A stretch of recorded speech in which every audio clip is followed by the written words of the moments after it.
జయశంకర్ భూపాలపల్లి జిల్లా సాయంపేట మండలం కోపుల గ్రామంలో ముద్రాజు ఆరాధ్య దైవమైన పెద్దమ్మ తల్లి దేవాలయ విగ్రహ ప్రతిష్ఠ మహోత్సవానికి బీఆర్ఎస్ మాజీ ఎమ్మెల్యే గండ్ర వెంకటరమణారెడ్డి, మండలి వైస్ చైర్మన్ బండా ప్రకాష్ ముఖ్య అతిథిగా హాజరై ప్రత్యేక పూజలు నిర్వహించారు. ఈ సందర్భంగా వారు మాట్లాడుతూ ముద్రాజుల ఆరాధ్య దైవమైన పెద్దమ్మ తల్లి దీవెనలు ఎల్లప్పుడూ ఉండాలని, పాడి పంట వర్షాలు సమృద్ధిగా పండి ప్రజలు ఆరోగ్యంతో పాటు అష్టైశ్వర్యాలతో సుఖ సంతోషాలతో ఉండాలని మొక్కినట్టు తెలిపారు.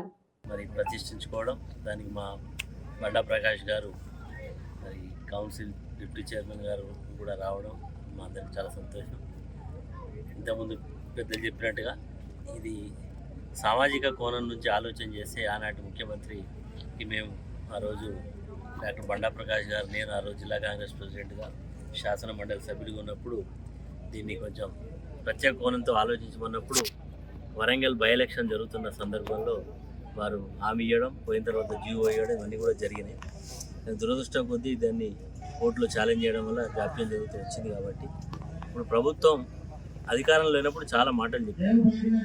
మాటలు కాదు, ఇప్పుడు అధికారం వచ్చింది కాబట్టి ఇచ్చినటువంటి మాటను అమలు చేయమని చెప్పి నిన్నటి వరకు వాళ్ళు రిక్వెస్ట్ చేసి ఇప్పుడు డిమాండ్ చేస్తున్నారు.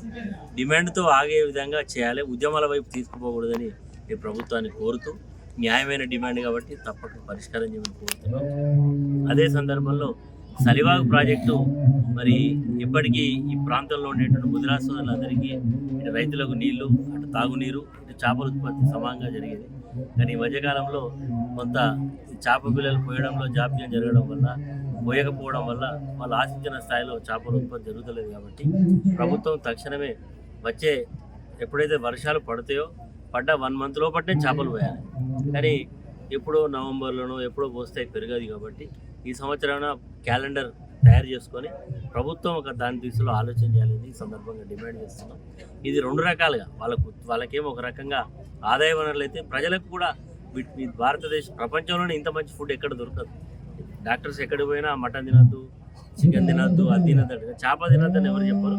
చేపలు అందరికీ ఉపయోగం, అన్ని రకాల ఆరోగ్యదాయం. కాబట్టి ఈరోజు చేపల ఉత్పత్తి పెరిగితే దాన్ని తక్కువ ధర కూడా ప్రజలకు దొరికే అవకాశం ఉంటుంది. కాబట్టి దాని దృష్టి పెట్టుకుని చేయాలని డిమాండ్.